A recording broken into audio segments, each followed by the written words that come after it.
Hello everyone, welcome to my channel BBTechHub. So today I'm here to show you one of the most important network troubleshoot command, and that is nothing but the Tracert. Okay, everyone. So which command I'm talking about? I'm talking about the command that is the Tracert. So I think you know this command, how important it is. So you see what happens actually. Very beginning, you have to understand why we need this command. Okay, what happens in the internet when we are going to reach to destination? Suppose this is my source and this is my destination.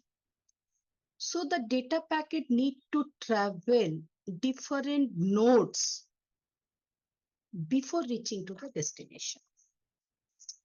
So now the thing is that when the packet is traveling from source to destination over different types of nodes, then packet is crossing different networks. And in this networking terminology, one network we called as one hop. So everyone be clear about that. What is one hop? One network we called is one hop. That means in between two routers, there is one network is there, and this single network we called it as one hop. That means when the data packet traveling towards the destination or target, it need to cross several hops. So this Tracert command will show us how many hops my data packet are crossing while traveling towards the destination.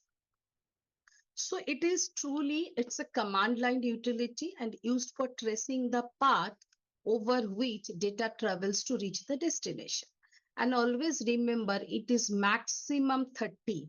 30 means data packet travels maximum 30 networks to reach the destination. Am I clear? And that what I told right now, one hop means one network, and it is a very much powerful tool for diagnosing the network error. So we can understand where my data packet is stopped, where the problem is that, which hop my data packet is unable to cross. Am I clear, everyone? So Tracert is nothing but a very powerful diagnostic tool which diagnoses how many hops a data packet need to cross before reaching the destination. If I go for the output of a Tracert command, you can see the command will come like that. So you see here is 1, 2, 3, 4, 5 section. So you must know what are those. The first column indicates this is the number of hops. You see, I have mentioned the first column shows the number of hops. What is these three column indicating? These three column indicating the round trip time for the packet to reach the hop and return. Actually, what happened when a request is generated from the source, this request will go to the next router. Again, this will come back. So this time we called as RTT, round trip time. So what happens in the Tracert command, these three columns, second, third, and fourth, is nothing but indicating what it is indicating, round trip time for the packet to reach the hop and return. This hop के पास जाने के लिए data packet का कितना time round trip time है, that is indicating these three columns. And the last one, this column. So be careful. This column is saying which hop means which router I am crossing. My data packet is crossing. Am I clear? That means if this is my source, so you can see after this, my data packet is reaching to this network. Then it is reaching to this reaching to this. In this gradually, it will cross one network, means one hop, and will reach to the destination. Am I clear, everyone? Now, This Tracert command, while we are using, I can show you how I can use it. So see, suppose I'm giving Tracert gmail.com. So you see, it is tracing the route. Hello everyone. I think it is mentioned over here, maximum 30 hops. I'm tracing Gmail whose IP address is this. And you see, so this part column is indicating this is the first hop, these three are the round trip time, and this is my source from where it has been started. And you can see how it is going on. Am I clear? So I am aborting this by pressing Control C. Okay. Now, it has several switches. How? You see, observe over here what happens. It is showing the host name. Yes, I don't want this host name. So what I will do? I will just put over here space -t. Check it out. Here it is mentioning this, but here you see no host name is visible over here. So when we use the -d switch, you cannot see the host name. So check it over here. The first, what we are doing, we are just Tracert and destination.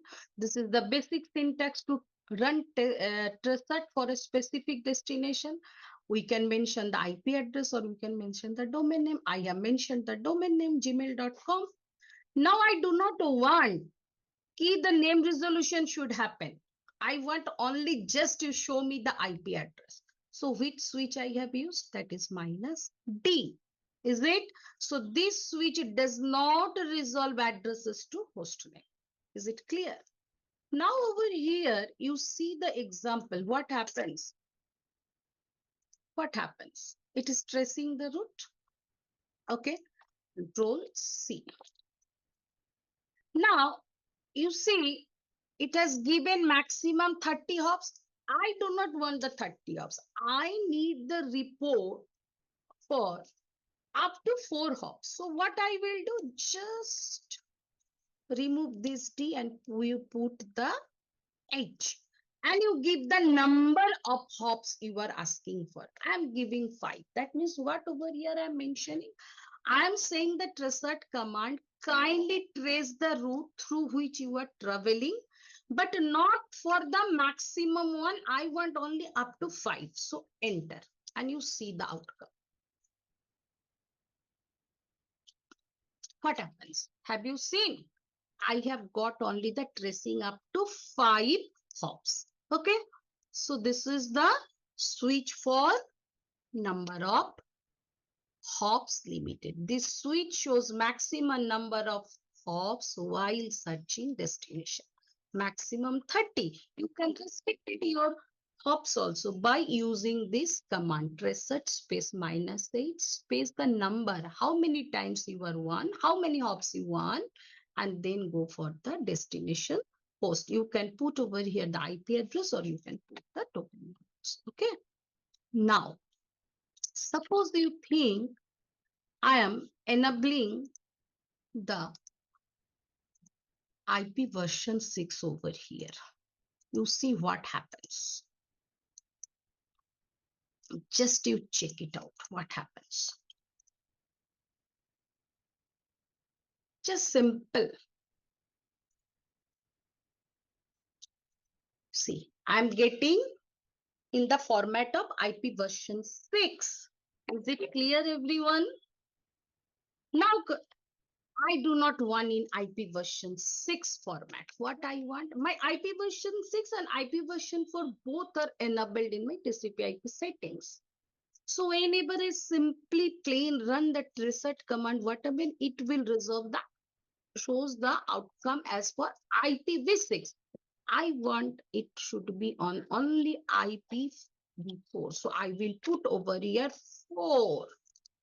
The moment I will put over 4, you can see it will forcefully show you the hops in the IPv4 address format. Have you seen? Hello. You can see. Now, I do not want the IPv4 format. I want in the IPv6 format. See, then how it will come? It will come to the IPv6 format. Okay, so you check it out. If we go for the Tracert and we use -4 switch, this switch is used to force for using IPv4. And instead of 4, if I put 6, this switch is used to force for using IPv6. Am I clear? Now I am showing you the another switch. Okay, let's see.